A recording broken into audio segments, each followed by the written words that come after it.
بسم الله الرحمن الرحيم الحمد لله رب العالمين والصلاة والسلام على نبينا محمد وعلى آله وأصحابه وسلم تسليما مزيدا ثم أما بعد إخوة الكرام السلام عليكم ورحمة الله وبركاته.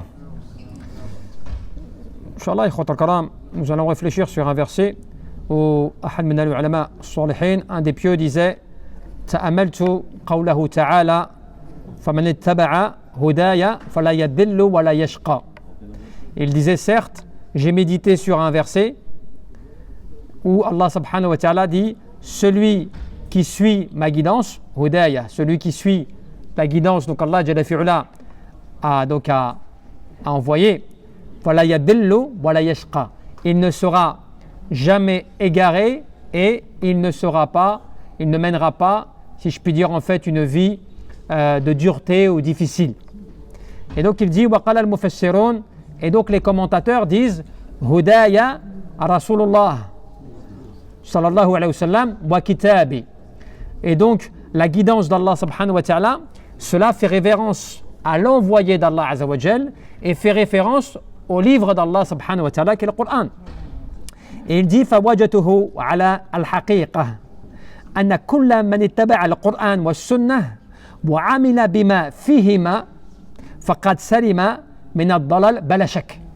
Et donc celui qui va faire l'effort de suivre la guidance divine qui se résume au fait de s'attacher et de suivre au Coran et de suivre la voie prophétique, celui-ci vivra une vie en fait, si je puis dire, de paix, et il ne rencontrera pas l'égarement, sans aucun doute. Alors les gens vont me dire, oui, mais il y a des gens qui disent suivre Al-Qur'an wa Sunnah, et pourtant qui manifestement n'acceptent pas la vérité ou ne suivent pas la vérité ou ne sont tout simplement pas dans la vérité.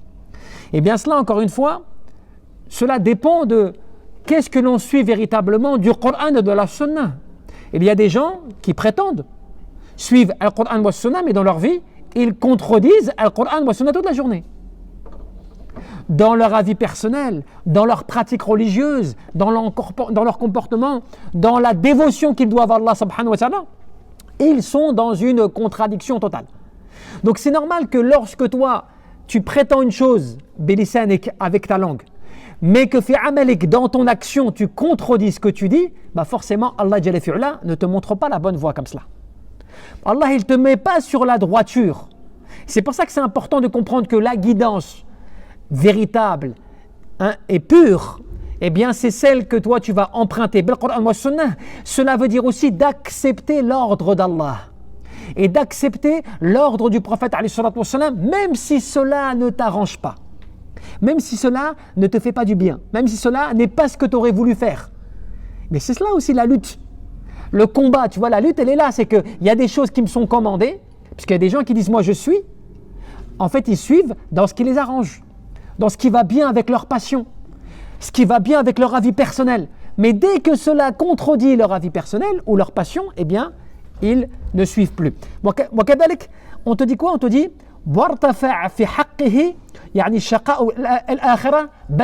et en plus, cette personne qui suivra Al-Qur'an wa Sunnah sincèrement, celui-ci, incontestablement, il sera protégé des tourments de l'au-delà.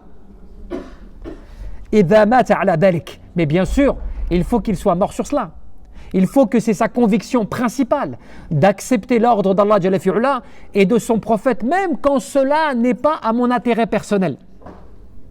وكذلك شقاء الدنيا فلا يشقى أصلا ويبين هذا قوله تعالى ومن يتق الله يجعله مخرجا. De la même manière, cette personne qui suit Al-Qur'an wa Sunnah, véritablement dans ce bas monde, elle ne subira pas vraiment de vraies calamités, de vraies difficultés. Tu sais pourquoi? Parce qu'Allah Jalla fi'ula, de par le fait qu'il est pieux, Allah il va lui trouver des solutions et des sorties à ses problèmes auxquels il ne s'attend pas. Tu vois? Allah Jalla fi'ula va le soutenir et l'assister dans les moments difficiles. Donc lui, dans ce bas monde, il ne se sentira pas seul. C'est pour ça qu'Allah Jalla fi'ula te dit Inna Allah ma'alladina taqaw walladina hum muhsinun. Allah Jalla fi'ula est avec qui? Il est avec ceux qui font preuve de piété et il est avec ceux qui font preuve de bienfaisance. Donc lorsque la personne, elle craint Allah Jalla fi'ala, c'est comme cela que Ahmed al-Ulama al-Salihin te disait comment il y a celui qui craint Allah Azza wa Jal, kana lillahi waliya. Allah Jalla fi'ala, il devient pour lui son allié. Dès que la personne, elle est en situation de crainte et qu'elle applique la piété dans sa vie, Allah Jalla fi'ala devient son allié, subhanallah. Tu vois? Et donc, Ibn Jawzi, il te disait quoi? Il te disait فَإِنْ رَأَيْتَهُ فِي الشِّدَّةِ فَلَهُ مِنَ الْيَقِينِ بِالْجَزَاءِ مَا يُسَيِّرُ الصَّبْرَ عِنْدَهُ عَسْلًا. Lorsque la personne, même si tu vois un pieux qui subirait des difficultés ou qui subirait des contraintes dans ce bas monde, en réalité pour lui, c'est une forme de récompense. Allah Jalla fi'ala, il lui envoie des tests et des épreuves afin de l'élever vers lui. Tu vois la différence? C'est que ce pieux-là, en toute situation, eh bien, il sent une élévation d'Allah Jalla fi'ala vers lui, tu vois, dans le sens où il s'élève par sa piété, même quand toi, tu vois qu'il a l'air de subir des calamités. Mais en fait, ces calamités, elles viennent lui apporter des récompenses. وكذلك وإلا غلب طيبه يعني العيش في كل حال. Au point que cette personne, elle vit une vie bonne en toute situation. C'est pour cela que tu as beaucoup d'histoires comme cela de ceux qui nous ont précédés, des pieux. Ils avaient vécu des épreuves difficiles, compliquées dans leur vie. Et tu fais référence à Ibn Taymiyyah, Mohammed et d'autres. Ils ont vécu des épreuves très lourdes, très difficiles. Et pourtant, quand tu lis leurs paroles et tu vois de quelle manière ils réagissaient, tu avais l'impression que pour eux, c'était presque rien. Que pour eux, c'était une épreuve, mais limite, ce n'était pas le plus grave. Alors que certains d'entre nous, si on avait vécu qu'un dixième de ce qu'ils avaient vécu, on n'aurait pas supporté. Mais eux, c'est des épreuves très lourdes. Et pourtant, tu voyais une réaction, des paroles de leur part, des commentaires de leurs compagnons, de comment ce qu'ils étaient. Tu te dis, subhanallah, comment ils faisaient? Mais c'est parce qu'en fait, leur piété, eh bien, leur permettait d'avoir une carapace par rapport aux effets mondains. Dans le principe, en apparence, ils subissaient, mais à l'intérieur, ils ne subissaient pas. À l'intérieur d'eux-mêmes, ils étaient en paix, subhanallah. Tu vois? C'était en paix. Et c'est cela que tu vois même dans la biographie prophétique du prophète, quand tu vois comment ce qu'il était. Il subissait des épreuves difficiles. Les compagnons, ils avaient subi des épreuves difficiles, compliquées. Et pourtant, ils avaient une foi ferme.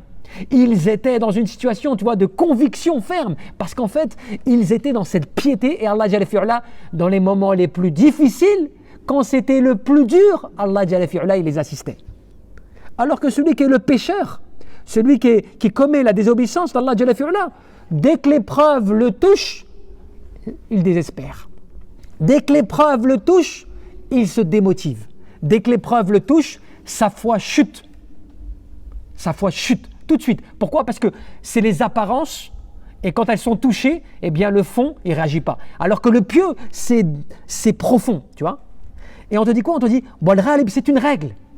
أنه لا ينزل به يعني الشدة إلا إذا انحرف عن يعني جدة التقوى. Celui qui subit des difficultés et des complications et des calamités dans sa vie, ce n'est que celui, en fait, qui sont mauvaises pour lui, qui lui causent du tort. Ce n'est que quand il a dévié de la voie d'Allah subhanahu wa ta'ala. Il a dévié de la voie de la piété.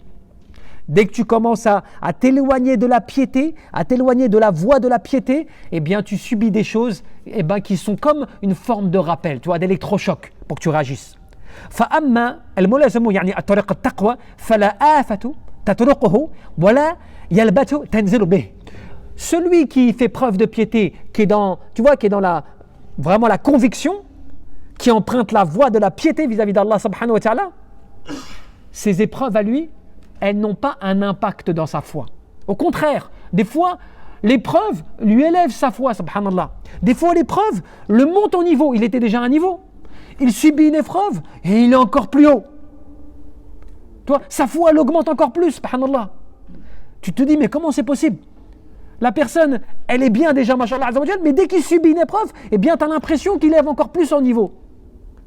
Là, tu vois que l'épreuve qui vient le toucher, c'est une récompense d'Allah Jalla fi'ala. C'est quelque chose qui vient le purifier. Ou bien, il y a un péché qu'il a commis et Allah Azza wa Jal va l'éprouver afin de lui effacer son péché. Allah Jalla fi'ala, il l'éprouve dans ce bas monde parce qu'Allah il le purifie, parce qu'il est pieux. Donc tu vois la calamité qui le touche alors qu'il est pieux, mais cette piété, elle est peut-être due à un péché qu'il a commis sans qu'il s'en rende compte, mais eh bien Allah Jalla fi'ala vient lui purifier par une épreuve. Mais la différence c'est quoi? C'est la règle même de la base. Pourquoi? فإن نادر يعني مين؟ يعني تطرقه البلايا مع التقوى فذاك في الأغلب لتقدم ذنبي يعني يجزى عليه. Allah Jalla fi'ala, quand même tu le vois, il est pieux, il fait preuve de piété, il fait preuve de bon comportement, il est exemplaire, mais il subit une calamité, il subit une épreuve. Allah Jalla fi'ala le récompense et lui purifie son péché par son comportement. فإن يعني قدرنا عدم الذنب فذلك إدخال ذهب يعني صبره كبر البلاء. Au point que tu sais, le péché, parce que lui il ne le subit pas, hein. Quand il subit le péché, quand il subit l'épreuve, il subit la calamité, l'épreuve, eh bien il ressent une douceur quand même dans son cœur par rapport à la foi. Il ressent un bien-être, même s'il doit faire preuve de patience, il patiente. Tu vois, il trouve une force, il trouve tu vois, un réconfort. Parce qu'Allah Jalla fi'ala, en plus de l'épreuve qu'il lui a imposée, il lui a mis dans son cœur, tu vois, une assurance, une quiétude. Il l'a rassuré. Rappelle-toi dans la caverne, lorsque le prophète était avec Abu Bakr, il a subi une difficulté dans cette situation, Abu Bakr, que sur le moment, il s'est attristé, il a eu peur, mais pas peur pour sa vie personnelle, peur pour la vie du prophète. Il a craint que finalement il ne soit pas en mesure de le défendre, de le protéger. Pire que cela, il a imaginé peut-être qu'il serait tué, du coup, puisque maintenant il était là, désarmé, dans une situation compliquée, alors que tu vois, une armée d'ennemis était là, à leurs pieds. Mais la piété, tu vois, la crainte et la conviction vis-à-vis d'Allah Azza wa Jal a fait que le prophète, sallallahu alayhi wa sallam, dans la situation la plus critique, la plus difficile, dans laquelle il ne pouvait pas imaginer un secours comme cela, eh bien, le prophète l'a rassuré. Ya Abu Bakr, tu vois, que penses-tu? Avec deux personnes, Allah Jalla fi'ala est le troisième des deux. Il le rassure, avec une parole. La tahzan, inna Allah ma'ana. Ne t'attriste pas, Allah Jalla fi'ala est avec nous. Et Allah Azza wa Jal, c'est là qu'il fait descendre quoi? La récompense. Et il fait descendre quoi? Eh bien, ce qui permet à un croyant de retrouver force et vitalité. Il fait descendre as-sakina, la quiétude, tu vois, qui est descendue sur eux, au point qu'Abu Bakr, il raconte lui-même, il dit, après qu'il m'ait dit cela, j'ai senti un apaisement et un bien-être inexplicable. Là, tu vois la relation avec Allah Jalla fi'ala, elle est au-delà de ce que toi tu vois avec tes yeux et de ce que tu touches avec tes mains. Tu vois, c'est quelque chose qui se passe, tu vois, vraiment à un niveau de piété. Où Allah Jalla fi'ala, il peut t'accorder des situations inimaginables, un réconfort dans des situations de stress que tu ne peux pas penser. Il peut t'apporter des secours dans des choses auxquelles tu ne pensais même pas. Grâce à quoi? Grâce au fait que toi, tu t'en remets à Allah, tu crains Allah, tu fais preuve de piété, tu vois, vis-à-vis d'Allah subhanahu wa ta'ala. Et en plus, qu'est-ce qu'il te dit? Il te dit hatta yani yakhruja tibran yani ahmar. C'est comme, tu vois, tu as vu quand il y a un morceau de fer qui est rouillé ou d'or, tu vois, qui est rouillé, eh bien, il vient être poncé, tu vois, nettoyé, de sorte que l'or, tu vois, hein, la qualité de ce matériau, eh bien, vienne, tu vois, resplendir comme cela, par le fait de la purification de ce matériau. Et bien, de la même manière, la foi de celui qui a la piété, qui craint Allah Jalla fi'ala par les épreuves et autres, il vient nettoyer comme cela, tu vois, il vient purifier, de sorte que, tu vois, ces sentiments les plus forts, profonds, eh bien c'est là qu'ils ressortent. Sa patience, elle est encore plus renforcée, tu vois. Il montre encore plus ses qualités dans les situations d'épreuves profondes, tu vois, subhanallah. Et après, il rapporte, Hamid al-Ulama al-Salihin, Ash-Shabli, qu'est-ce qu'il disait? Un des grands pieux. Et ça, c'est une vérité. Parce qu'en fait, en plus de cela, celui qui est pieux, qu'est-ce qu'il en est? Fahuwa yara, yani, udabat al-abab, li'annahu yushahid. Al-mubtila, yani fil bala'i, Al-Alim. Celui qui est pieux, celui qui craint Allah, quand il subit une calamité et il subit une épreuve, il ne regarde pas l'épreuve en soi, il regarde celui qui l'a éprouvé. Il se rappelle Allah subhanahu wa ta'ala. Tu vois la différence? Nous, les gens, quand ils sont éprouvés, qu'est-ce qu'il fait? Il se plaint, tu vois, il n'accepte pas, il ne comprend pas pourquoi cette chose-là l'a touché, pourquoi lui, pourquoi moi, pourquoi j'ai été privé de cela, tu vois. Il regarde quoi? Il regarde la calamité elle-même. Il regarde ce qui l'a touché, mais il oublie de regarder celui qui lui a envoyé cette épreuve. Il oublie de regarder celui qui lui a imposé cette calamité. Et c'est comme cela que Ash-Shabli, qu'est-ce qu'il disait? Un des grands savants, il disait quoi? Il disait, un des anciens pieux, il disait quoi? Il disait Ahabbaka an-nasu li ni'ma'ik wa ana ahabbuk li bala'ik. Il disait, certes les gens, en parlant d'Allah subhanahu wa ta'ala, il disait, certes les gens t'aiment pour les bienfaits que tu accordes, alors que moi je t'aime pour les épreuves que tu m'imposes. Alors des gens ils vont me dire, oui mais comment la personne elle peut aimer et vouloir l'épreuve? Parce que ces gens-là, ils avaient une autre conception. Eux ils savaient que tout ce qui les touche, tout ce qui arrive, tout ce à quoi ils sont exposés dans ce bas monde en termes d'épreuves et de calamités provient d'Allah. Que c'est Allah Jalla fi'ala qui leur a imposé cela, qui a décidé qu'un tel subisse ceci, qu'un tel supporte cela, qu'un tel... Et eux, qu'est-ce qu'ils voyaient en cela? Ils ne voyaient pas que l'épreuve, ils voyaient leur capacité à supporter. C'est-à-dire que quand l'épreuve s'imposait et la calamité s'imposait et qu'ils voyaient leur comportement, eh bien ils voyaient cette grâce. J'accepte, tu vois, je suis bien. Je reconnais que c'est Allah Azza wa Jal qui m'a accordé, qui m'a éprouvé. Tu vois, je reste reconnaissant. Je fais preuve d'iftiqar, de pauvreté à l'égard d'Allah Azza wa Jal. Je l'implore, tu vois. Donc, il voit qu'il a une force.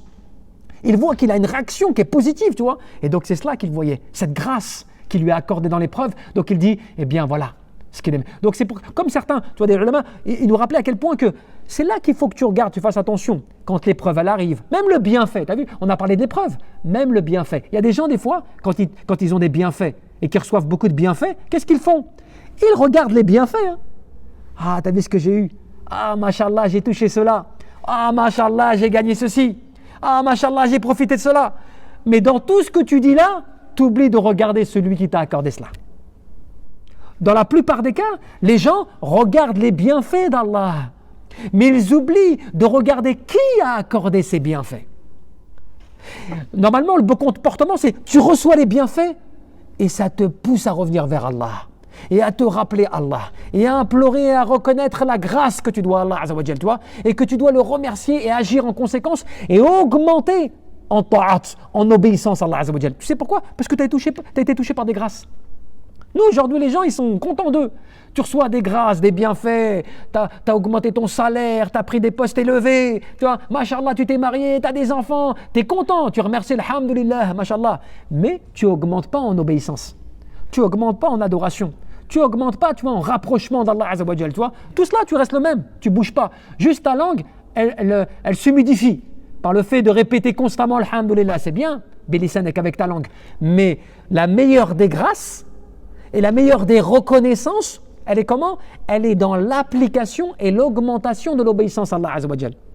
C'est cela la bonne reconnaissance. C'est pas le fait que tu répètes 1000 fois par jour alhamdulillah, mashallah, alhamdulillah, je reconnais les bienfaits d'Allah, alhamdulillah, je reconnais ça provient d'Allah. C'est bien, mais cela, il faut qu'on le voit dans tes œuvres, dans ton comportement, dans le fait par exemple même qu'il y a des choses que tu fais qui sont pas bonnes, tu vas arrêter de les faire. Tu sais pourquoi? Parce que tu as été touché par des bienfaits. Tu sais, tu as été touché par des bienfaits, qu'est-ce que tu fais? Eh bien, il y a des choses que tu faisais qui n'étaient pas bonnes, tu les arrêtes complètement. Tu sais pourquoi? Tu veux remercier Allah Azza wa Jal parce qu'il t'a accordé. Nous, le comportement, c'est quoi? Tu reçois des bienfaits, t'en profites encore plus. Tu espères même que ça augmente. Voire même si tu étais dans une forme de péché, tu continues. En pensant que les bienfaits, c'est comme une récompense pour toi. Alors que ça peut être une épreuve. Quand Allah Jalla fi'ala, il t'impose pour voir comment est-ce que tu vas être reconnaissant ou comment est-ce que tu vas être ingrat. Comment est-ce que tu vas être reconnaissant ou comment est-ce que tu vas être ingrat? Par le fait que tu vas profiter de cela sans faire preuve de reconnaissance, sans revenir vers Allah Azza wa Jal, sans t'interdire, tu vois, les péchés que tu te permets tous les jours, et ainsi de suite. Allahu a'lam. Tabaraka wa ta'ala.